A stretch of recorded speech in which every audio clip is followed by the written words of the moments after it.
पवित्र श्रीमद् भागवत गीता, पवित्र चारों वेद, पवित्र कुरान शरीफ, पवित्र बाइबल, पवित्र गुरु ग्रंथ साहिब, पवित्र कबीर साहिब की वाणी में छुपे हुए गूढ़ रहस्य अर्थात तत्व को जानने के लिए कृपया अवश्य सुनिए जगत गुरु तत्वदर्शी संत रामपाल जी महाराज के मंगल प्रवचन। सत साहिब दर्शकों, आज हम आपको एक ऐसी बहन का अनुभव सुनाने जा रहे हैं जिसे सुनकर आप हैरान हो जाएंगे। दिल्ली की रहने वाली राधा जी की मां को जलन का रोग था, जिसका इलाज इनको कहीं भी नहीं मिल रहा था। राधा जी राधा स्वामी पंथ में बचपन से ही जुड़ी थी। राधा स्वामी पंथ की साधना से भी इनको कोई लाभ नहीं हो रहा था। राधा जी व इनके परिवार की किस्मत तब बदली जब इनके पूरे परिवार ने संत रामपाल जी महाराज की शरण ग्रहण की। राधा जी का कहना है कि संत रामपाल जी महाराज की शरण में आने के बाद इनको अद्वितीय लाभ मिले हैं। दर्शकों, आइए अब सुनते हैं राधा जी की कहानी इनकी अपनी जुबानी। नमस्कार जी। नमस्कार सर। क्या नाम है बहन जी आपका? मेरा नाम राधा उपाध्याय है। राधा जी, आप कहाँ के रहने वाले हैं? सर, मैं खानपुर दिल्ली की रहने वाली हूँ। संत रामपाल जी महाराज से नाम दीक्षा आपने कब ली?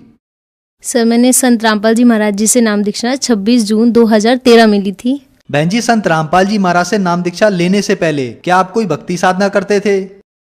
सर, मम्मी पापा राधा स्वामी डेरा ब्यास से जुड़े हुए थे और उन्होंने गुरविंदर सिंह ढिल्लों से नाम दीक्षा ली हुई थी, जिसकी वजह से हम बचपन से ही उन्हीं के साथ जाते थे। हम ब्यास भी जाते थे और छतरपुर में जब उनका भंडारा लगता था वहाँ पे भी जाते थे।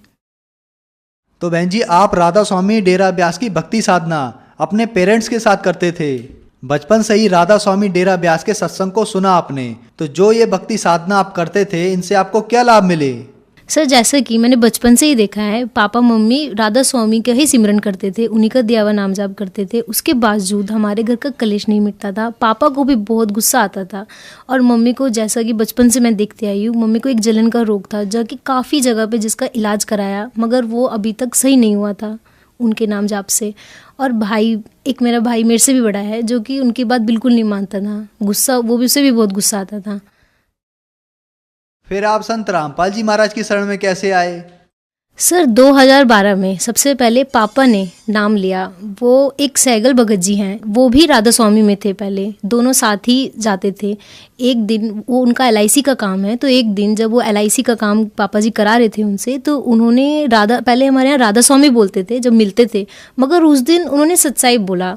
तो पापा तो पहले ही 17 साल से उस राधा स्वामी में जुड़े हुए थे, उनको एक धक्का सा लगा। उन्होंने बोला सत्साई मतलब, तो उन्होंने समझाया कि देखो, मैं भी राधा स्वामी में जुड़ा था, राधा स्वामी पंथ ही गलत है, राधा स्वामी का मतलब भी हमें ढंग से नहीं पता है, और वो जो नाम दीक्षा लेते हैं वो कहीं शास्त्रों में भी नहीं लिखा है। तो पापा को इस बात का बहुत झटका लगा, बुरा बहुत लगा, मगर उन्होंने सुनते गए। वो एक दिन चले गए। फिर एक दिन और सैगल भगत जी आए और उन्होंने जो संत रामपाल जी महाराज जी की आध्यात्मिक ज्ञान गंगा है उसको लेकर आए और गीता भी लाए और साथ साथ सब कुछ दिखाया कि देखो ये 5 मंत्र है और जो राधा स्वामी देते हैं उसका कहीं भी प्रमाण नहीं है। तो पापा जी को हैरानी तो हुई, मगर गुस्सा भी आ रहा था, क्योंकि 17 साल से जुड़े हुए थे। वो सुनते गए। फिर धीरे धीरे उन्होंने बोला चलो एक बार जाके देखते हैं, नाम नहीं लेंगे, देखते हैं क्या है। फिर वहां पर गए पापा जी, संत रामपाल जी महाराज जी के आश्रम में गए, सतलोक आश्रम में गए। फिर उस दिन पापा जी संत रामपाल जी महाराज जी से नाम दीक्षा लेकर घर पर आ गए। उन्होंने कुछ बुक भी लाए, ज्ञान गंगा बुक लाए, और हमें समझाया कि देखो उनका सत्संग आता है, एक बार देख कर देखो। तो हम तो बचपन से ही राधा स्वामी को देखते हुए आए थे, हमें भी बुरा लगा। मगर उस दिन जब पापा जी ने संत रामपाल जी महाराज जी का सत्संग चलाया टीवी पर, तो उस दिन हम सब ने देखा मिलकर। बस उस दिन हमने ऐसे ही देखा कि ये कौन से गुरुजी हैं, हमने उनका सत्संग सुना उस दिन।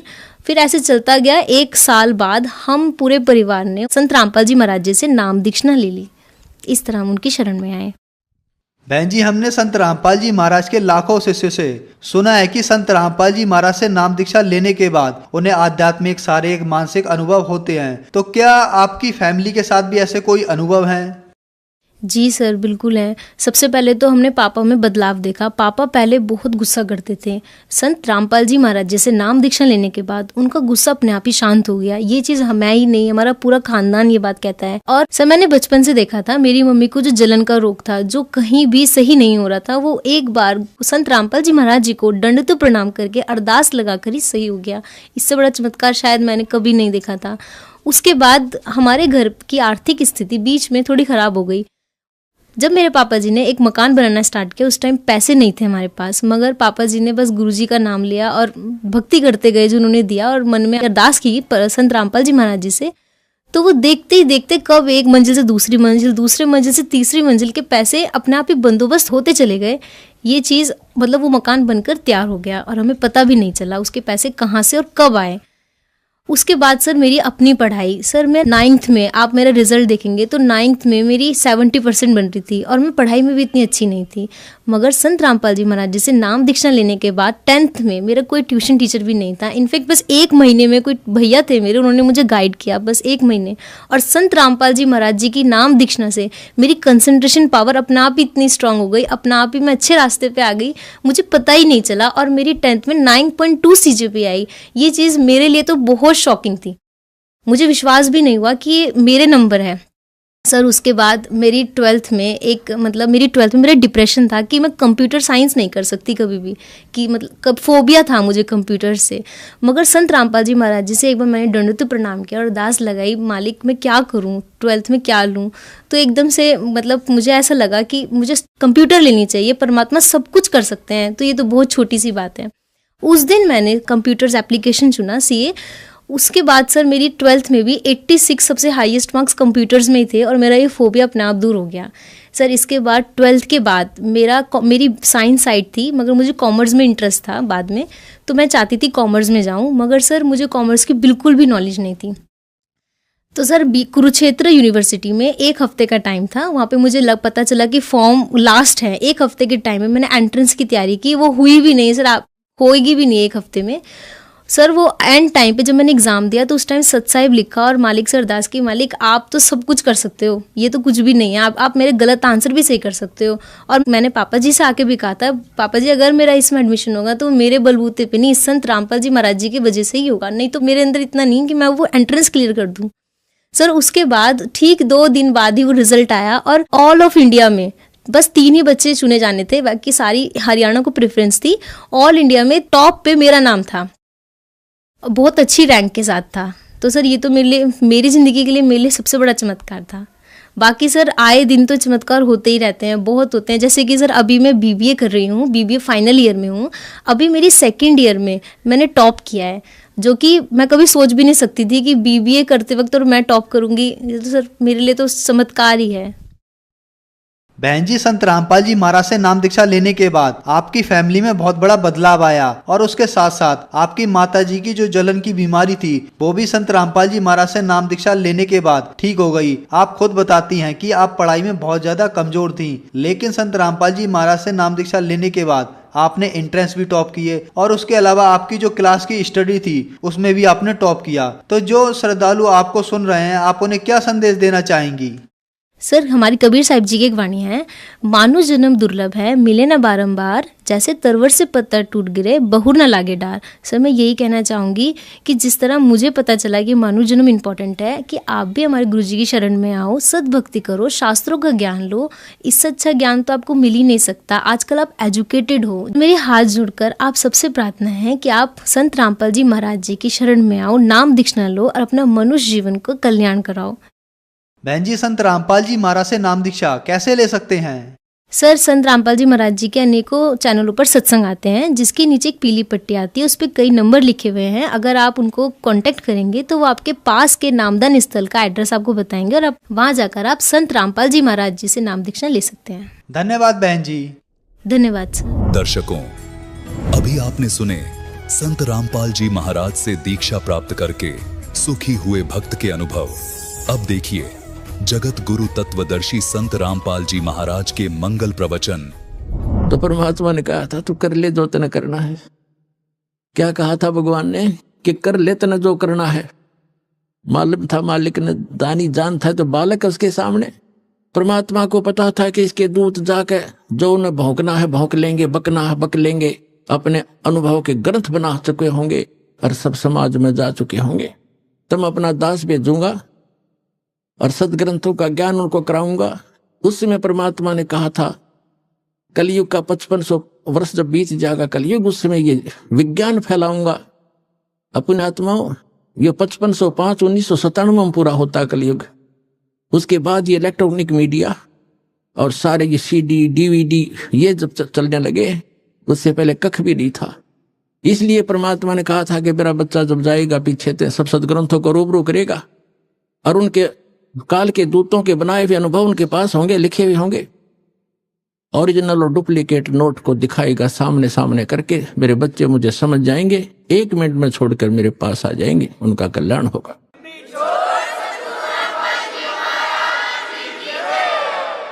अब इसने क्या जुल्म कर रखा है, जैसे दास ने बताया और आपने इतिहास पढ़ा भी, हिमालय तीर्थ नामक पुस्तक में आचार्यों शंकराचार्यों द्वारा रची हुई है, केदारनाथ के द्वारा, वो सोसाइटी समिति के द्वारा प्रकाशित है, लिखी हुई है। इसमें कहा कि एक नर और नारायण नाम के 2 भगत थे और वो तपस्या कर रहे थे शिव जी की। वो करें किसकी, तो कर ही रहे थे, भक्ति आके खड़ा हो गया, यूं काल आ गया शिव रूप धारण करके और उनके मन में प्रेरणा कर दी। उन्हें जो मांगा वही बता दिया। वहां एक पत्थर का लिंग खड़ा कर दिया, अगले पूज लियो इसने बता। अब उस केदारनाथ बना के धर दिया। उस काल ने एक मंदिर, एक जादूगर बना देता है, छोटी मोटी रचना। एक बार विश्वामित्र ने इतनी तपस्या कर ली कि वो एक अपने भगत को स्वर्ग भेजना चाहता था, उसको लोग अछूत कहते थे, तो इंद्र ने उसको रिजेक्ट कर दिया, वापस भेज दिया। तब उसको पता चला तो उसने न्यारा स्वर्ग रचने की ठान ली और अपनी सिद्धि छोड़ने लगा। तभी इंद्र ने आके क्षमा याचना की कि वहां झगड़ा हो जाएगा, 2 स्वर्ग बनेंगे, हमारा जो है ना शांति भंग हो जाएगी, आप ऐसा ना करो। तो ये तो एक ऋषि कर देता, छोटी मोटी कहानी, क्या इससे मोक्ष हो गया? एक पत्थर का टुकड़ा स्थापित कर दिया लिंग और उसको कह दिया तुम इसने पूजने जाइयो। ये काल का जाल है। उसके बाद क्या हुआ, आगे कथा सुनाते हैं ये कैसे छल करता है जीव के साथ। ये तो केदारनाथ की स्थापना आपने सुन ली कि नर और नारायण नाम के 2 ऋषि भक्ति करे थे। यू आके खड़ा हो गया काल के मांगो क्या मांगते हो। उन्होंने क्या मांगा कि आप यहीं रहियो, तो उसने पत्थर का लिंग बना दिया, किसी ने पूज लियो और वो खिस गया। अब मारे जाओ माथा उस पत्थर में, पूजने जाओ उसको। अब आगे एक और अजब कहानी आपको सुनाते हैं हिमालय तीर्थ के अंदर, देखिएगा। हिमालय तीर्थ है ये और JP नबूरी उप मुख्य कार्यकारी श्री बद्रीनाथ केदारनाथ मंदिर समिति, ये ट्रैक्स एंड टूर्स कोलकाता, ये यहां से छपी है। हिमालय तीर्थ बाय JP नबूरी, ये सारा रंजू चक्रवर्ती प्रकाशक हैं, 76A/1 बामा चंद्राय रोड कलकत्ता। JP नबूरी ग्रंथ तो मुद्रक हैं, गिरी प्रिंट सर्विस कलकत्ता, कीमत इतनी, ये सारा। अब इसके हम यहां आते हैं। अब यहां तक हम पढ़ चुके थे 18 पृष्ठ पे कि ऋषि श्री नर और नारायण ने भगवान शिव को प्रसन्न करने के लिए बड़ी कठिन तपस्या की। इस तपस्या से तीनों लोकों में उनकी चर्चा होने लगी, जिसकी सभी लोकों में प्रशंसा होने लगी। फलस्वरूप भगवान शंकर भी नर नारायण की तपस्या से प्रसन्न हुए और उन्हें प्रत्यक्ष प्रकट होकर ऋषियों को दर्शन दिए। उन दोनों ऋषियों ने भगवान भोलेनाथ के दर्शन से आनंद विभोर होकर स्तुतियों और मंत्रों से उनकी पूजा अर्चना की। भगवान शिव ने अत्यंत प्रसन्न होकर उनसे वर मांगने को कहा, तो भगवान शंकर की यह बात सुनकर उन दोनों ऋषियों ने देवादिदेव महादेव से प्रार्थना की, हे प्रभु, यदि आप प्रसन्न हैं और वर देना चाहते हैं तो अपने इसी स्वरूप में जगत कल्याण एवं हमारी पूजा प्राप्त करने हेतु यहाँ सचित होवें, ताकि जगत का महान उपकार एवं भक्तों को मनोरथ आपके दर्शनों से परिपूर्ण हो। इस प्रकार भगवान शंकर नर नारायण की भक्ति से प्रसन्न होकर वहां सचित हुए। बताओ, अब कहते देवादिदेव महादेव भी यदि आप हम पर प्रसन्न हो तो भक्तों के कल्याण हेतु आप सदा सदा के लिए अपने स्वरूप को इस स्थान पर स्थापित करने की कृपा करें। यहाँ आकर आपका दर्शन पूजन करने वाले मनुष्यों को आपकी अविनाशी भक्ति प्राप्त होगी। ऋषियों की प्रार्थना सुनकर भगवान शिव ने ज्योतिर्लिंग के रूप में वहां वास करना स्वीकार किया। भगवान शिव से वर मांगते हुए नर और नारायण ऋषियों ने इस ज्योतिर्लिंग और इस पवित्र स्थान के विषय में जो कुछ कहा हुआ है अक्सर से सत्य है।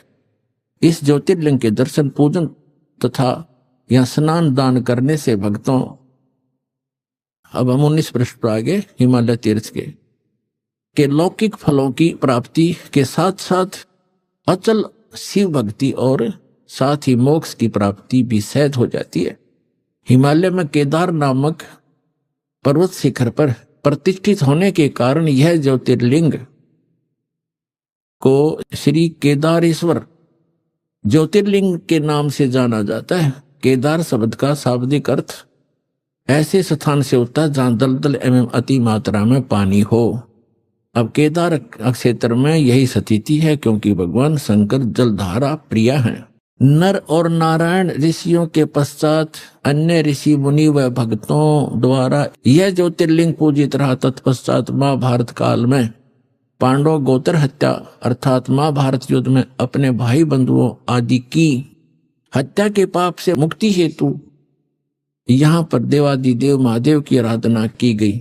अपने आत्मा ये काल क्या करता है, कैसे छल किया उसने, उनके अंदर यह प्रेरणा भर दी क्योंकि इसके रिमोट में है कि आप यहाँ स्थापित हों। उसने एक पत्थर धर दिया, लिंग पत्थर का टुकड़ा, कि इसने पूज लिया करियो।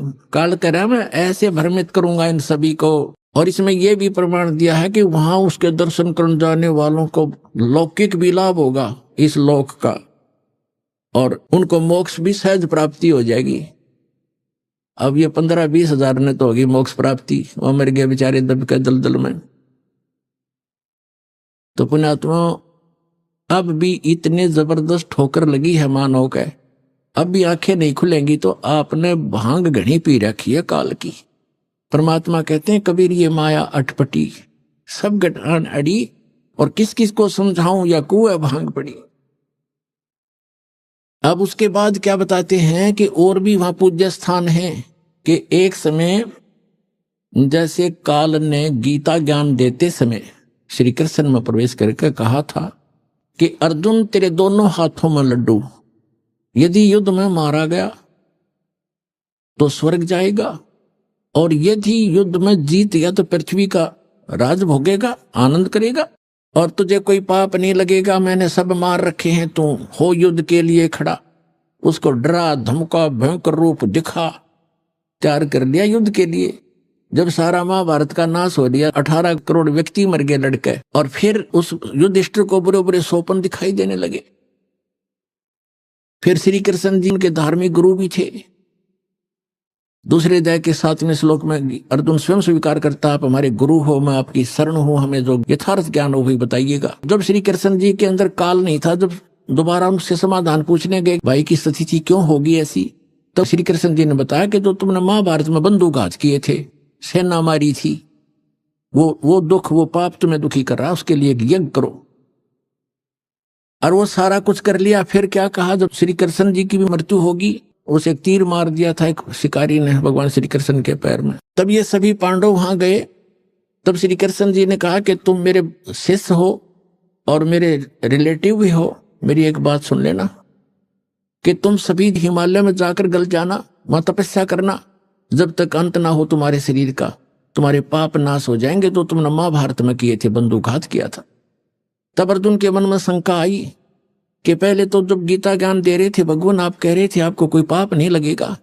फिर दूसरी बार जब हम भाई के समाधान के लिए आपके पास आए थे, इनको भयंकर सौपन आते हैं, सिर कटे हुए धड़ दिखाई देते हैं, हाहाकार मची दिखाई देती है इसको सौपन में, ये भयंकर दुखी होकर बैठ जाता है। तब आपने कहा था कि आपके ऊपर महाभारत में किए हत्याओं का पाप है, यज्ञ करो, हमने यज्ञ भी कर ली। आज फिर आप कह रहे हो कि आपके ऊपर बंदूकघात का वो पाप है, हिमालय में जाकर के तपस्या करके गल मरो।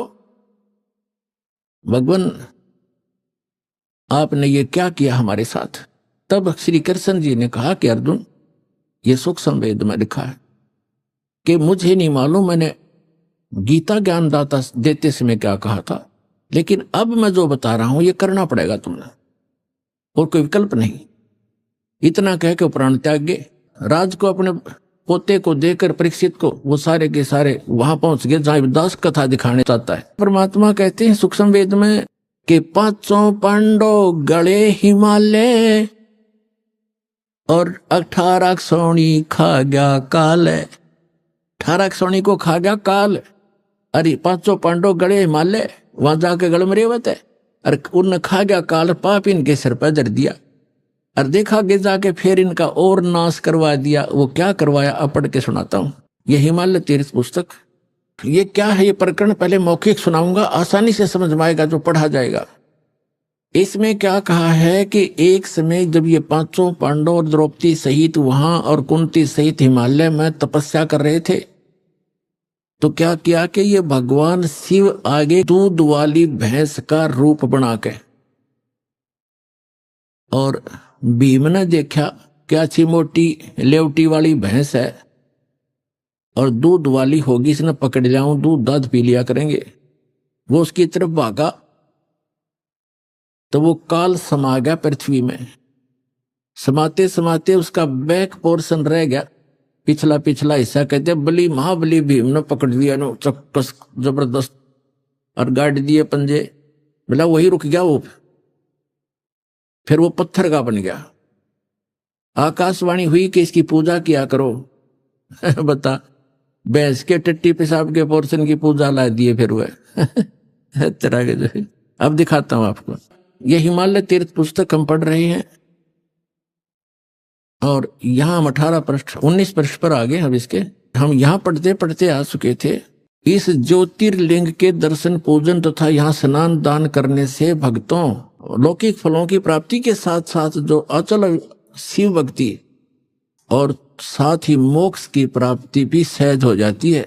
जैसे आई भोगी 20,000 लगभग 15,000 20,000 जैसे टीवी पर आ रहा था, और व्यक्ति वहां केदारनाथ मंदिर के आसपास मर गए, उसके हजारों तो उसके मंदिर के अंदर ही मर गए और उसके परिसर में मंदिर का पता नहीं। एक वो शिवलिंग खड़ा है नो के बस उसको छू कर पानी उतर गया, शिवलिंग तो बच गया, बाकी सारे मर गए जो पुजारी थे। अब यहां देखिएगा तो क्या कहते हैं कि वहां जाने वालों को मोक्ष भी सहज में प्राप्त हो जाता है और लौकिक सुख भी होते। फिर गीता के ज्ञान देने की क्या आवश्यकता थी, गीता पढ़ने की क्या आवश्यकता थी, फिर वेदों की क्या आवश्यकता थी। अगर वहां ऐसे जाने से मोक्ष हो जाता है तो बहुत आसान। नहीं तो भ्रमित ये फैलाया हुआ जाल है काल का। इसने पहले कहा था कि ऐसे भरमा दूंगा देवल देव और पाषाण पुजाऊं, या विद जीवों को भरमाऊं। जाओ जोग जीत संसारा जीव न माने, कहा तुम्हारा जीव तुम्हारा कहा न माने। और हमारी ओढ़ हो बात बखाने, हमारी संज्ञान के आधार से वो एडवोकेट बन जाएंगे, वकील बनेंगे मेरे, और तुम्हारे साथ विवाद किया करेंगे, तुम झूठ बोलते हो। तो परमात्मा ने कहा था एक बार वो टाइम आने दे मेरा, और बिजली पिड्डी की जो ठीक मन रखी है उसने ठीक ना आने दे, फिर देखूंगा तेरे सारे ज्ञान और तेरे सारे समाधान फेल कर दूंगा, अपने बच्चों को अपना ज्ञान समझाऊंगा। अब जो दास आपको समझाना चाहता है, अब आगे इसमें एक और क्या पूज्य है वहां पर वो दिखाता हूं। ये देखिएगा हिमालय तीर्थ 19 पृष्ठ पे हम पुस्तक पे आ गए हैं। तत्पश्चात महाभारत काल में पांडवों द्वारा गोत्र हत्या अर्थात महाभारत युद्ध में अपने भाई बंधुओं आदि की हत्या के पाप से मुक्ति हेतु यहाँ पर देवादिदेव महादेव की आराधना पांडवों द्वारा की गई। इसी प्रसंग में पुराणों में एक कथा आती है। भगवान वेदव्यास जी की आज्ञा से पांडव केदार क्षेत्र में आए।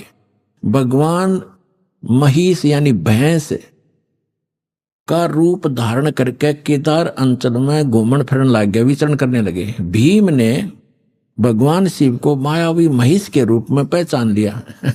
अभी तो लेखक की अपनी चतुरता है, उसने तन्नू देखा था कि अच्छा मोटा लेवा है और दूध बढ़िया देगी, इसने पकड़ दिया भाग के। वो गया था भैंस पकड़न और वो बन गया उसके सिर का दर्द। भीम ने भगवान शिव को मायावी महिष भैंस के रूप में पहचान लिया।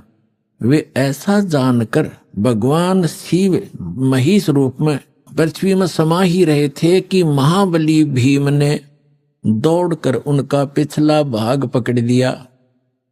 पांडवों की भक्ति से एवं विश्वास को देखकर भगवान शिव ने उन्हें साक्षात दर्शन दिए। आ गया काल प्रकट हो गया फिर। और गोत्र हत्या गुरु हत्या पाप के फलस्वरूप प्रायश्चित के रूप में भीम द्वारा पकड़े गए पृष्ठभाग की पूजा अर्चना का आदेश देकर वहां से अंतर्ध्यान हो गए।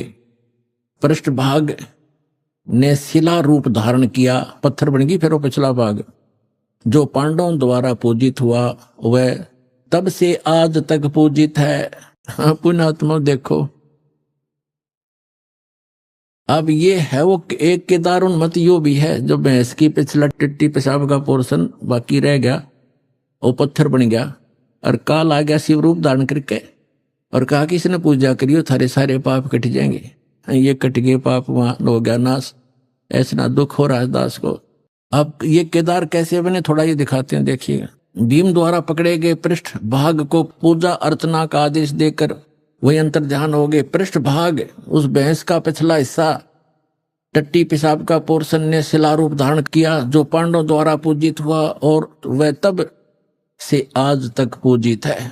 महिष का अगर भाग नेपाल में जाकर प्रकट हुआ जो पशुपति नाथ के नाम से विख्यात हुआ। अब बताओ, अब नेपाल में भी ये कल कर गया काम, अगला हिस्सा मुंह वहां दिखा दिया, कहते वहां निकल कर प्रकट हो गया और वहां कह दिया भाई ऐसे पांडवों को मिलो। उन्होंने फिर बताया कि यहाँ ऐसे समाये थे और नेपाल में निकले वहां जाकर वो शर वहां पत्थर हो गया।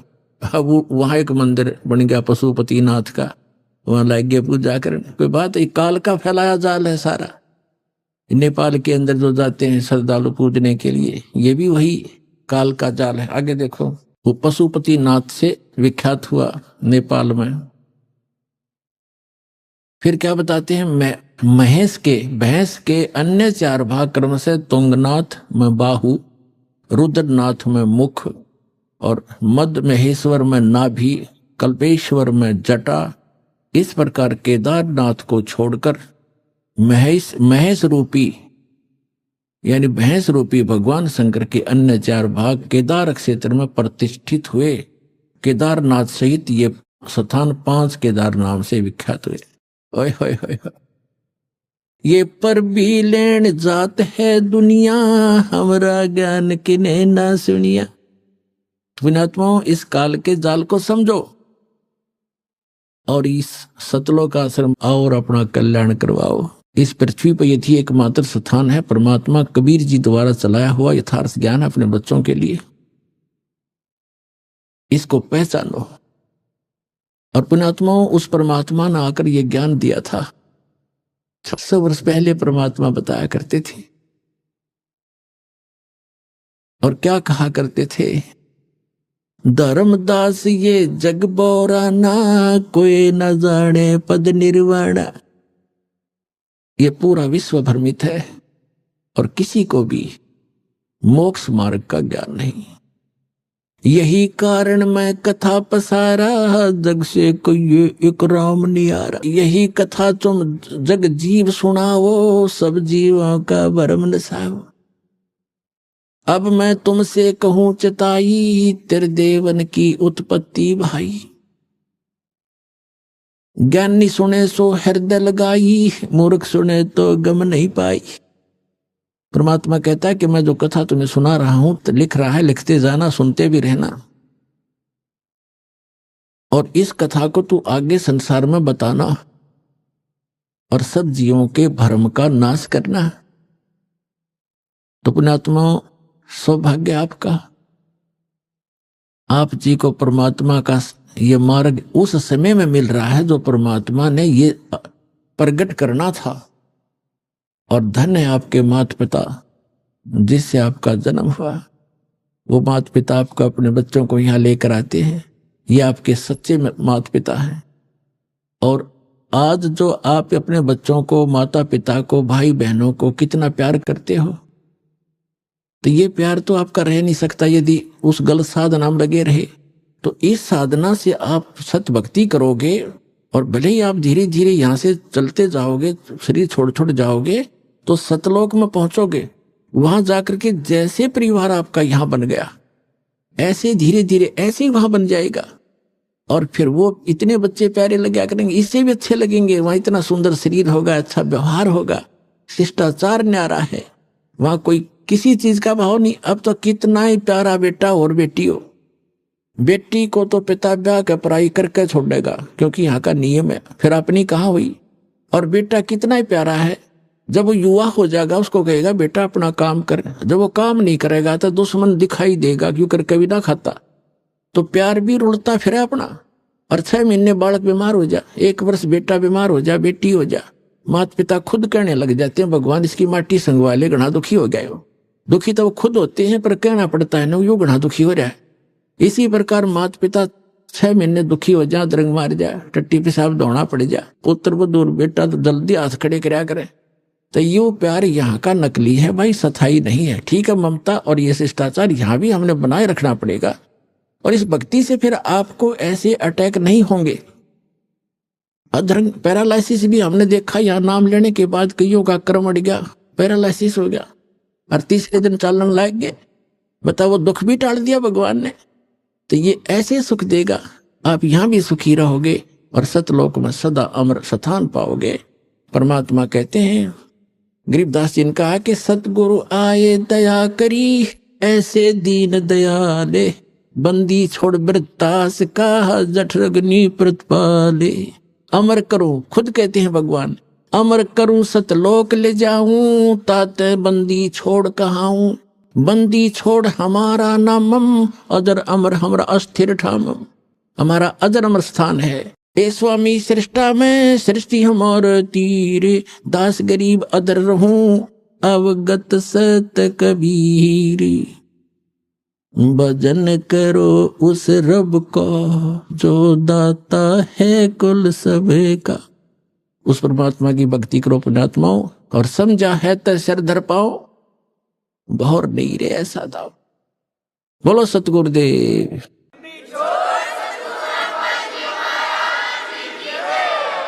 परम पिता परमात्मा पूर्ण ब्रह्म, सारी सृष्टि के रचनहार, कुल मालिक,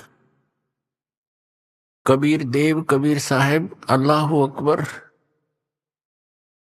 उस ग्रेट गॉड कबीर परमेश्वर जी की असीम रजा से आप सभी पुण्यात्माएं परमात्मा की महिमा का ये सत्संग सुनने के लिए उपस्थित हुए। आप बहुत ही विशेष आत्माएं हैं, विशेष प्रिय परमात्मा के बच्चे हो, जो आपको ये ज्ञान अच्छा लग रहा है और आपकी श्रद्धा भगवान में दिन प्रतिदिन बढ़ती ही जा रही है। अन्यथा ये पूरा मानव समाज नास्तिक होने के कागार पर खड़ा था। भक्ति करने वालों की कमी नहीं, श्रद्धालुओं की कमी नहीं, श्रोता बहुत गिने, और संतों की भी कोई कमी नहीं, साधु संत बहुत बहुत गिने। और फिर भी कोई बुराई समाज से घट नहीं रही। कोई भी आध्यात्मिक लाभ किसी भी भक्त को प्राप्त नहीं हो रहा। किसी को कुछ प्राप्त हो रहा है तो उसके अपने संस्कार से ही हो रहा है। जो बिल्कुल भी भक्ति ना करते वो उनको भी हो रहा होता है, क्योंकि जो पूर्व जन्म के शुभ संस्कार या अशुभ संस्कार वो प्रत्येक प्राणी को प्राप्त होते ही रहते हैं। अब परमात्मा ने रजा करी है, अब वो समय है जो सब जगह भक्ति करने वाले भी महादुखी हैं और जो भक्ति नहीं करते वो तो अपने आप ही दुखी हैं। हाहाकार मचा है। एक पैसा ही सर्वस्व हो गया, माया ही सबको मीठी लगती है। इसका कारण क्या है? हमें अध्यात्म ज्ञान नहीं रहा। हम देखा देखी और लोक वेद के आधार से गलतियों पर गलती करके अपने कर्म बिगाड़ रहे हैं। तो परमात्मा दया करते हैं, स्वयं आते हैं अपनी प्यारी आत्माओं को ये यथार्थ ज्ञान प्रदान करने के लिए। ये समागम जो सत्संग चल रहा है ये उसी उपलक्ष्य में है कि वो परमात्मा हमारे पिता, हमारे हमदर्द, सर्व पाप नाशक, सर्व सुखकारी, मंगलकारी, पाप हरण करने वाले हमारे जनक, हमारे पिता, ये परमात्मा हैं। और इसलिए ये हमारे को यहाँ सद्मार्ग दर्शन करने के लिए आते हैं। और काल भगवान जिसके लोक में हम रह रहे हैं, इसका पूरा प्रयत्न होता है कि ये सभी प्राणी परमात्मा से परिचित ना होकर के दंत कथा लोक वेद सुनते रहें, भक्ति करें, या तो करें नहीं, विकार खूब करते रहें, और करें तो शास्त्र विधि त्याग का मनमाना आचरण करें, जिससे उनको कोई लाभ होना नहीं।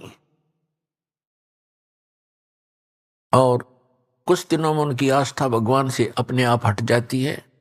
जैसे बहुत से ऐसे प्रमाण यहाँ आ रहे हैं, बहुत से उदाहरण हैं कि जो पहले अन्य संतों के पास उपदेशी थे, वहां कोई 30 वर्ष, कोई 20 वर्ष, कोई 40 वर्ष अपनी साधना समय व्यतीत करके और सर्वस्व लुटा करके, घर में भी बहुत हानि उठा करके, जन हानि भी उठा करके अब यहां आ रहे हैं। अब यदि उनको ये मार्ग ना मिलता और यहां उनको कुछ लाभ ना मिलता तो वो नास्तिक हो जाते पक्के।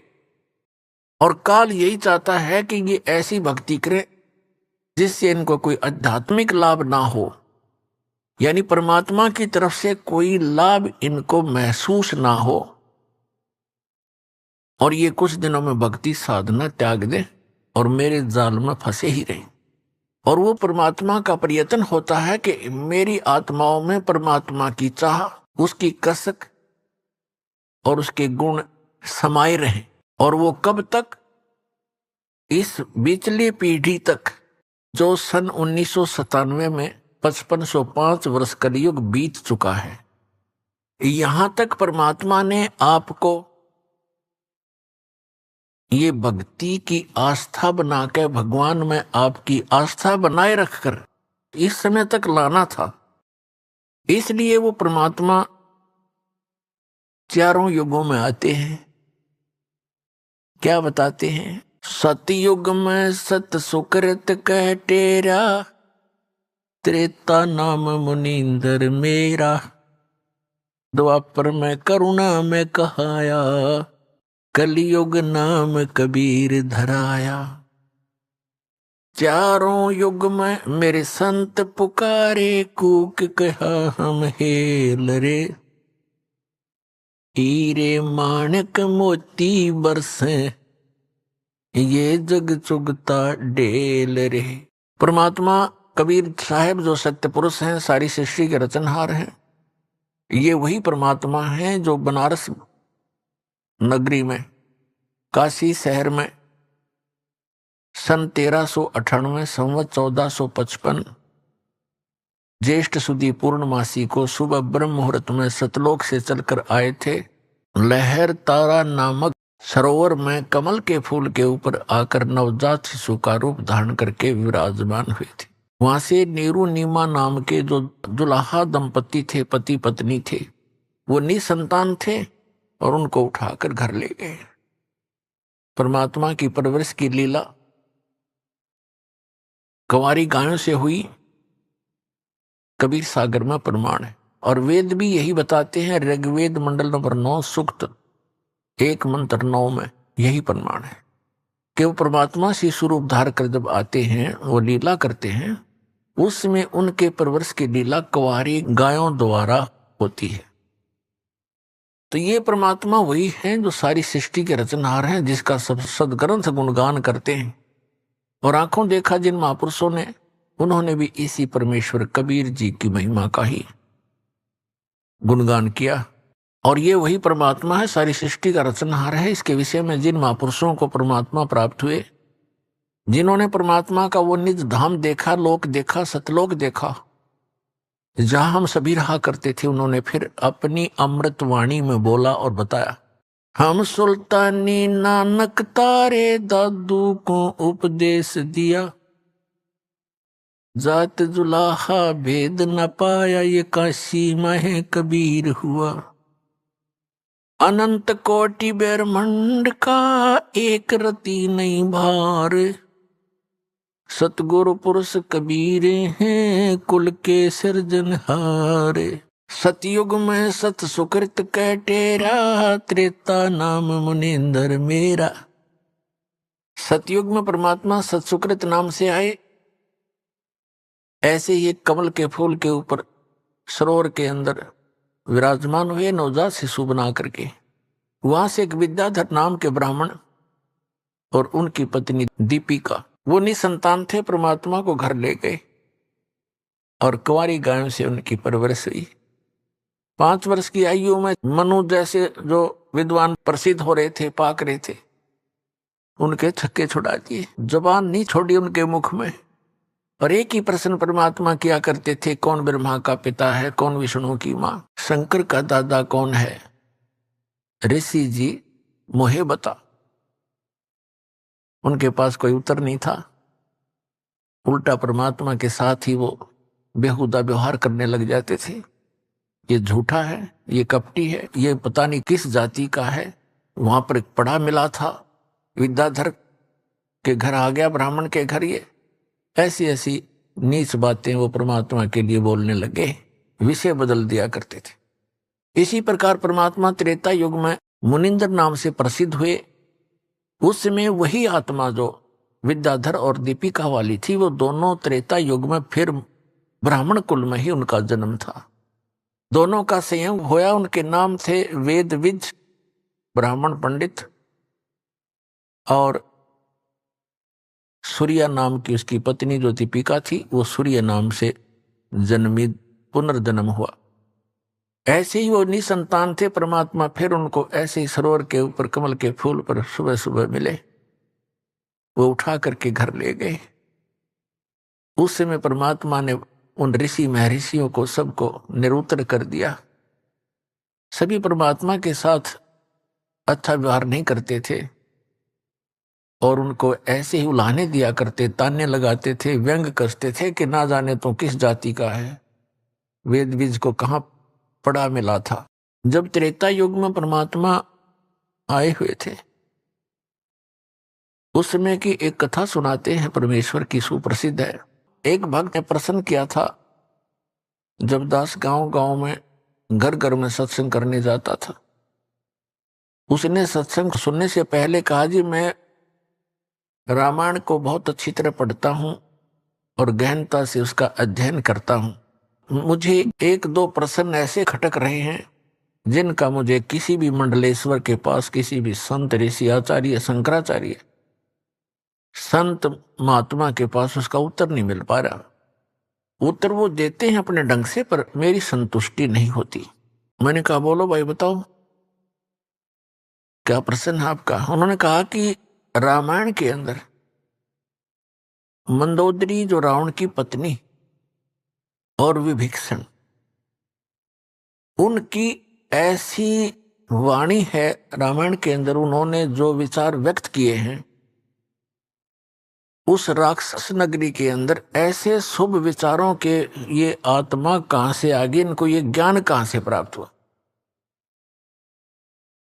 मंदोदरी कितना समझाती है, विभीषण भी बहुत अच्छे वचन कहता अपने भाई को। ये विचार उनके पास कहां से आ गए, और पूरे श्रीलंका के अंदर कोई बोलनिया नहीं था। और दूसरा वो ये कह रहा था कि जैसे हम सुनते हैं कि समुद्र के ऊपर पुल बनाया, कभी तो हम सुनते हैं कि श्री रामचंद्र जी ने पत्थर तरा दिए, फिर हम ये भी पढ़ते हैं कि श्री रामचंद्र जी ने 3 दिन तक घुटनों समुद्र में खड़ा होकर के प्रार्थना करते रहे, अग्निबाण से फूंकना चाहा। फिर उन्होंने कहा कि नल नील आपके यहाँ ऐसे भक्त हैं जिनके हाथों में ऐसी करामात है, उनके हाथों से पत्थर भी नहीं डूबते। और नल नील ने पत्थर तरा दिए। कोई कहता है श्री हनुमान जी ने राम नाम लिख दिया पत्थरों पर, वो हल्के हो गए, तैरने लग गए। अभी आपने सुने संत रामपाल जी महाराज के मंगल प्रवचन। आइए अब सुनते हैं संत रामपाल जी महाराज से नाम दीक्षा लेकर सतभक्ति करके अद्भुत लाभ प्राप्त करने वाले अनुयायी के विचार। दर्शकों, दुख, दर्द और अदृश्य शक्तियों की चुनौतियां एक व्यक्ति को भीतर से बिल्कुल खोखला कर देती हैं। लेकिन जब इंसान को सही मार्ग मिल जाए और पूर्ण परमेश्वर के आश्रय अपना सर्वस्व सौंप दे, तो ऐसे लाभ प्राप्त होते हैं जिनकी वर्तमान में कल्पना करना भी असंभव है। ऐसे ही लाभ प्राप्त हुए हैं सोनीपत हरियाणा की रहने वाली कमला जी को। इनकी जिंदगी में दुखों का पहाड़ टूट पड़ा था। किसी ऊंचा तांत्रिक ने कहा था कि आपका सब कुछ नष्ट हो जाएगा। इस भय से घबराई हुई कमला जी ने रो रो कर भगवान को पुकारा और अंत में परमात्मा ने इनकी सुनी भी। पूर्ण परमेश्वर स्वरूप तत्वदर्शी संत रामपाल जी महाराज जी की शरण ग्रहण करने के बाद इन्हें ऐसे अविश्वसनीय लाभ हुए हैं जो हम पहले सिर्फ कथाओं में सुना करते थे। कहते हैं ना, राम भरोसे जो रहे वो पर्वत पर लहराए। ऐसा ही एक चमत्कार इन्होंने भी बताया कि जब कमला जी भगवान के भरोसे सब कुछ छोड़कर सत्संग में गईं, तो पीछे से परमात्मा ने इनके सारे गेहूं स्वयं साफ कर दिए। साथ ही अदृश्य शक्तियों का साया इनके घर से दूर हुआ और बेटे को जीवन दान मिला। अब आप स्वयं सुनिए कमला जी के जीवन परिवर्तन की सच्चाई, उनकी आप बताई। नमस्कार जी। नमस्कार जी। क्या नाम है जी आपका? मेरा कमला नाम है। कहाँ से आए हैं बहन जी आप? सोनीपत शास्त्री कॉलोनी। बहन जी, संत रामपाल जी महाराज से नाम दीक्षा आपने कब ली? संत रामपाल जी महाराज से दीक्षा मैंने 2003 में ली। संत रामपाल जी महाराज से नाम दीक्षा लेने से पहले आप क्या भक्ति साधनाएं करती थी? ये जो 3 लोक की भक्ति है सभी करती थी। व्रत, तीर्थ और पितृ पूजा और शिवजी पूजा, ये सब करती थी। जितनी भी 3 लोक में आती हैं बहुत भक्ति करी, बहुत। और दुख भी बहुत दिए इन्होंने, बहुत दुख दिए। तो फिर आप संत रामपाल जी महाराज की शरण में कैसे आई? संत रामपाल जी महाराज की शरण में ऐसे आई, एक मेरी लड़की और जटवाड़े में गप्पू भगत जी हैं, वे संत रामपाल जी महाराज से नाम उपदेश ले रहे थे। तो मेरी लड़की और उसकी लड़की कॉलेज में पढ़ती थी, तो मेरी लड़की उसके साथ जाती थी। तो उसने बताया कि हम गुरु बना रहे हैं, तो उसने मेरे को बताया। उस लड़की ने अपनी मम्मी से बताया, एक राधा की मम्मी ऐसे ऐसे पूछ रही थी, और लड़की ने, मेरी लड़की ने सारी बात पूछ के ना मेरे से बताया, एक मम्मी वे गुरु बना रहे हैं और हमारे उनके पापा गुजर रहे हैं, एक्सीडेंट में गुजरे थे। तो मेरे को एक सियाने ने बताया था कि आपका तो सब कुछ ख़त्म हो जाएगा, एक के बाद एक ख़त्म होगा। तो हमारे इसके पापा जी का DT रोड पर एक्सीडेंट हो गया और वे ख़त्म हो गए 13 दिन में, बोले भी नहीं। तो मैं तो घूम रही थी, कहीं परमात्मा मिल जाए, रो रही थी। भाई परमात्मा तो है ही नहीं, परमात्मा होते तो मेरी सुधि लेते, मेरी प्रार्थना सुनते। मैं रोती थी और मैं कहती थी, भगवान आप कहाँ हो, मैं तो बहुत दुखी हूँ, परमात्मा आओ मेरा दुख सुनो। तो परमात्मा ने मेरी सुनी। तो मेरी बेटी ने बताया, माँ वे गुरु बना रहे हैं, आपने जाना ज़रूरी है। तो मैं उसके पास गई, फिर उसने बहुत बात बताई गुरुजियाँ की, वैसे बता रही थी। तो मेरे हृदय में ऐसा हो गया, एक एक बात सच्चाई लिखी जा रही है। और मैं चलती आना, मैं बोली जोत लग रही थी, मैं बोली मुकाबे मैं जोत के आगे दंडवत प्रणाम कर लूँ? बोली हाँ बे कर ले, ये तो सबके भगवान है। तो मैंने दंडवत प्रणाम करी। तो मैं बोली, मका हे भगवान, हे गुरु महाराज, मैं आपके योग्य हूँ तो मेरे को भी बुलाना। तो भगवान ने मेरी प्रार्थना सुनी और मैं सत्संग सुन के आई गई। संत रामपाल जी महाराज दर्शन देने लग रहे, तो मैं लाइन में लग गई। तो मैं गुरु जी के पास गई, संत रामपाल जी महाराज के पास गई। तो मैं देखते हैं ठाडू रोने लग गई। परमात्मा बोले वे क्यों रोई सिर पर आदर के? मैं कहा गुरु जी मैं तो बहुत दुखी हूँ। गुरु जी बोले बे अब आगे दुखी नहीं होगी, तू फार्म भरते नाम ले ले। मैंने अपना फार्म भरवा दिया, नाम ले लिया, नाम लेके घर आ गई। बहन जी, आपने बताया जैसे कि आप संत रामपाल जी महाराज के दर्शन करने गए और संत रामपाल जी महाराज ने आपसे कहा कि आज के बाद आप दुखी नहीं होगी, तो क्या संत रामपाल जी महाराज से नाम दीक्षा लेने के बाद आपके दुख दूर हुए? बहुत दुख दूर हुए।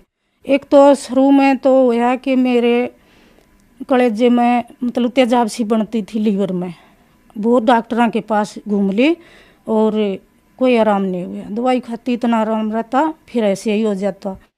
और वो है ना नाम लेते एक साथ एकदम तो छूमंतर हो गया, दर्द नहीं रहा मेरा कोई भी, आराम से रोटी खाती खूब, सब कुछ ठीक हो गया। और फिर 1 महीने के बाद 5 दिन के खुले पाठ हुए थे, तो यहाँ सत्संग सुनने आई। तब है ना गुरुजी घर घर सत्संग किया करते थे। परमात्मा आए और हमें पता लग गया। तो पहले दिन तो सत्संग सुन गई, दूसरे दिन बेटा बोला, बड़ा बेटा नाम नहीं ले रहा। वो बोला अब तू रोज सत्संगों में घूमिए, घर का काम मत करिए। मैं बोली भाई के काम अटक गया, मेरे को काम बता, तेरा काम करके जब जाऊंगी। वो बोला गेहूँ संवारने हैं, गेहूँ बोने हैं, उनमें जोगने थे। मैं बोली बेटा चाहिए दिवे के चांदने में संवारूँ, मैं तेरे गेहूँ संवारूँगी और मेरे को सत्संग से मने मत कर, मैं सत्संग सुन कर आऊँगी। और मैं सत्संग में आ गई। सत्संग में आ गई तो सत्संग सुना, 5 दिन का सत्संग सुन के बेटी बोली दोनों, अग माँ गेहूँ संवारने हैं भाई, फिर तेरी गला लड़ाई करेगा और तेरे से अकेली से नहीं संवरेंगे, हमारे 2 दिन की छुट्टी है, हम तेरे गेहूँ संवरवा दे। मैं ठीक है बेटी। पल्ली पे 7 दड़ी गेहूँ काट के घेर रखे थे ठेके में। तो मगा बेटी लागो तुम इतना मैं आ रही हूँ। तो वे देखने लगी तो जो उनमें गेहूँ मैं एक भी जो नहीं पाई, सब परमात्मा ने साफ कर दिए। मेरे मालिक संत रामपाल जी महाराज ने वे सारे जो चुग दिए। परमात्मा ऐसे दुख दूर करते हैं अपनी आत्मा के, जो परमात्मा की शरण में रहते हैं और अपने नियम निभा के भक्ति करते हैं। परमात्मा एक एक बात इसी सुना है, जो शाम को याद करके सो गए और परमात्मा से मन मन में प्रार्थना कर लिए, परमात्मा ये होना देना चाहिए, तो परमात्मा सुबह वो पूरा कर देते हैं। संत रामपाल जी महाराज पूरा कर देते हैं, कमी नहीं छोड़ते हमें। और दूसरा लाभ ये होया, मेरे बेटे का एक्सीडेंट हो गया, बहुत तगड़ा एक्सीडेंट हो गया। वो नाम दीक्षा ले रहे थे, फिर वो शादी में चले गए। उसने अपना नियम तोड़ दिया, दारू प्यादी बच्चों ने साथ में होके न वो दारू पी ली, आती आना एक्सीडेंट हो गया उसका। यहाँ से सारा मुंह पाट गया, ये जबड़ा आड़े का टूट कर अंदर घुस गया है, आड़े तंसली टूट गया, हाथ टूट गया और ये दिमाग पे चोट गहरी लगी। बेटा कोमा में चला गया। तो 3 दिन का एक्सीडेंट था। मैं संत रामपाल जी महाराज के पास पहुंची तो मैंने प्रार्थना करी, मैं रोऊं। गुरुजी बोले बेबे क्यों रोवा है? अब मैं कहा गुरुजी बेटे न तगड़ा एक्सीडेंट कर लिया। बोले बेटी गलती कर रहा है, गलती में चोट खा रहा है, कुएं में डाक मारेंगे तो मरेंगे। मैं कहा हाँ गुरुजी गलती तो है ही, गलती तो कर रहा है। तो गुरुजी बोले बेटी रो मत ना, तेरा बेटा दाऊं ठीक होगा, आवेगा, टाइम लगेगा। मेरे विश्वास हो गया भाई गुरु के वचन झूठे नहीं होते। संत रामपाल जी ने बोला अब तेरा बेटा दाऊं ठीक होगा आवेगा। और तो मेरे मन में विश्वास हो गया, हाँ संत रामपाल जी ने बोल दिया तो बेटा ठीक हुई होगा आवेगा। सब रोते बोले पैसे लग गए इतने, बेटा ठीक नहीं हो। मेरा बेटा 1.25 महीना कोमा में रहा और मेरा ये विश्वास रहा कि परमात्मा ठीक करेंगे एक दिन, ऐसा तो हो ही नहीं सकता, मेरा बेटा ठीक हो जाएगा। डॉक्टर ने यही बताया था अगर भाई थारे अच्छे दिन होंगे तो बच जाएगा, नहीं तो हम तो कुछ नहीं कर सकते, हमने तो जो कुछ करना था वो कर लिया, ये हमारे बस का बात नहीं। सब घर परिवार के कहते नहीं इसका बेटा ठीक नहीं होगा, दिन जाएगा। और मैं कहती नहीं बेटा ठीक होके आएगा। मेरे गुरुजी ने संत रामपाल जी महाराज ने बोल रखा है अगर बेटा ठीक होकर आएगा तो आएगा। तो मेरा बेटा एक दिन ठीक हो गया, 1.25 महीने में कोमा में रहा, फिर बेटा ठीक होएगा। परमात्मा ने उसको हटके जन्म दिया। तो बेटा वहाँ से अस्पताल से आए पीछे, मैं एक दिन लेके गई गुरुजी के पास, संत रामपाल जी महाराज के पास। तो मैंने बताया गुरुजी ये है वो बेटा एक्सीडेंट में चोट खाई थी। गुरुजी बोले बेटी काल के मुंह में तो खोस के ले आया हूँ तेरे बेटे ने, इसका जीवन दान नहीं था। तो परमात्मा ने मेरे बेटे को जीवन दान दिया। और परमात्मा तो ऐसे लाभ देते हैं। एक दिन भक्तनी का फोन आया, बोली बेतड़ का पणवासी है, सत्संग में जाएंगे, चलेगी? मैं बोली हाँ बे चलूँगी। तो मैंने से हमने सोचा सुबह वक्त जाऊँगी, काम कुम करूँगी, मगर पैसे देखूँ बटुए में। मैंने देखा बटुए में 100 रुपये पाए। तो मैंने सोचा 100 रुपये तो थोड़े रहेंगे और 200 रुपये होते तो मैं चली जाती, घर पर और पैसे नहीं थे। तो मैंने सोची पड़ोसना के जाएगी, नहीं कहेंगी सत्संग में जा है और पैसे मांग के जा है। मैंने किसी पर नहीं मांगे, मैं सो गई मनसा मार के। सुबह उठ के मैंने ताला खोला, तो ताला खोल के और दीवार में आड़ी थी, उस आड़ी में ताला धरने लग गई। तो उस आड़ी में 200 रुपये धरे पाए मैंने। तो परमात्मा ऐसे देते हैं अपने भगत को दुखी नहीं होने देते। तो एक दिन मेरी जेठ की लड़की की शादी थी, तो उनने सफेदी करी थी। तो वो बोली आके वे शादी होगी, आपके घर में भी मेहमान बैठेंगे, तुम भी सफेदी कर लो। मैं बोली वे हम तो ना करते। बोली कुछ तो बच रही है गोली गड़ाई और कुछ और मंगा ले, सफेदी करवा ले। मैं बोली ना भैया हम नहीं करते। वह पीछे पड़ी रही, ने बोली ये करवा लेना है। मैं चल कोई बात नहीं। तो पैसे तो थे नहीं, ये तो माँ बेटी बतला रहे थे। बोली माँ मेरा एडमिशन भी भरना है, बिजली का बिल देना है, ऐसे है वैसे, हम मतलब बैठ के बतला रहे थे। तो बेटी बोली अग माँ 30,000 रुपये हों जब जाके काम चल हमारा। मैं कहा हाँ बेटी, मैं कहा खर्चा तो गणाए है। तो परमात्मा ने ऐसी दया करी, वो जो सफेदी करने लग गए तो कमरा खाली कर दिया, सामान बाहर बेड पर रख दिया। और दिन में सफेदी करके शाम ने बेटी बोली आके लिया माँ ये सामान रख दूँ मैं भी इसमें, और ये कमरा सूख गया। मैं कहा ठीक है बेटी रख दे। तो बेटी ने सारा सामान रख दिया। तो बेड के ऊपर एक थैली रह गई, उस थैली में 31,000 रुपये परमात्मा ने ऐसे दिए। तो बेटी संत रामपाल जी महाराज ने हमारी पुकार गैल सुन ली। तो बेटी बोली माँ मेरे को पैसे पाए। मैं कहा बेटी पैसे कहाँ से आए? कि माँ ये सारा सामान उठा लिया और ये थैली बेड पर पाई है। माँ बेटी ये कहाँ से आए? परमात्मा ने तो बहुत दया करी। आगे कल से हमने नहीं बतला रहे थे कि भाई 30,000 रुपये हों जब काम चल रहा है। परमात्मा ने 31,000 रुपये बेटी ने गिने। परमात्मा ने बंदी छोड़ सतगुरु रामपाल जी महाराज ने 31,000 रुपये दे दिए। तो परमात्मा बहुत लाभ दिए, बहुत लाभ दिए। और तो छोटे मोटे तो होते ही रहते हैं। नाम लेने से पहले एक सियाने से पूछा मैंने कि भाई हमारे घर में बहुत नुकसान हो रही है। तो वो सियाने ने बताया कि भाई थारे घर में जिंद है और ऐसा उपरा है कि एक के बाद एक ख़त्म हो जाएगा। हमारे इसके पापा तो चले गए थे और न बोले एक के बाद एक ख़त्म हो जाएगा। मैंने सोचा ये तो भाई गलत बात होगी, सब ख़त्म हो जाएंगे तो क्या रहेगा। फिर परमात्मा का नाम पता चला और बंदी छोड़ सतगुरु से नाम लिया और मालिक ने वो जिंद भी ऐसे भगा दिया।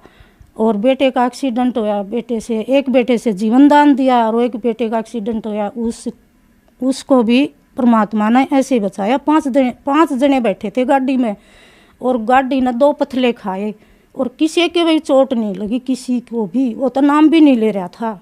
परमात्मा ऐसे सुख देते हो हमको। सतगुरु रामपाल जी महाराज की शरण में नहीं जाते तो हम तो खत्म हो जाते, कदे के खत्म हो लेते। परमात्मा की दया से सारा सब कुछ चल रहा है। बहन जी, संत रामपाल जी महाराज से नाम दीक्षा लेने के बाद आपको बहुत सारे लाभ प्राप्त हुए। तो जो श्रद्धालु आज आपको देख रहा है, खास करके वो बहनें जो बहुत दुखी हैं, उनके लिए आप क्या कहना चाहेंगी?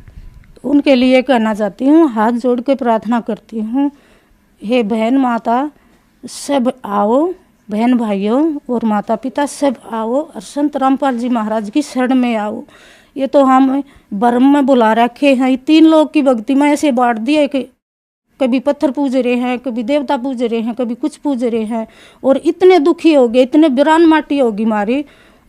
जो असली भगवान है वो तो मिला ही नहीं, उसका किसी ने भेद नहीं बताया। ये परमात्मा खुद आए हैं, संत रामपाल जी महाराज आए और संत रामपाल जी महाराज ने सारी बात खोल के बताई जो हमारे समझ में आई है।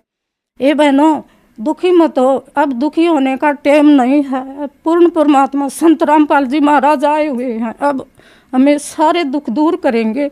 और नाम दीक्षा लो और अपने दुख दूर करवाओ और मुक्ति का मार्ग है ये। और परमात्मा सब कुछ देते हैं और एक दिन हम यहाँ से चले जाएंगे, मुक्ति मिल जाएगी, हट के जन्म भी नहीं होगा हमारा।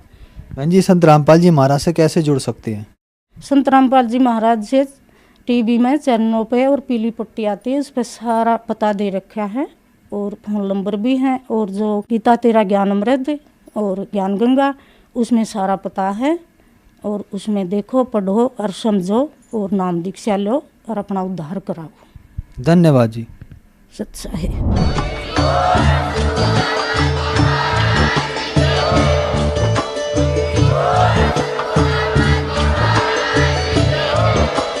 आप सुन रहे थे जगत गुरु तत्वदर्शी संत रामपाल जी महाराज जी के मंगल प्रवचन। अधिक जानकारी के लिए विजिट कीजिए हमारी वेबसाइट www.jagatgururampalji.org।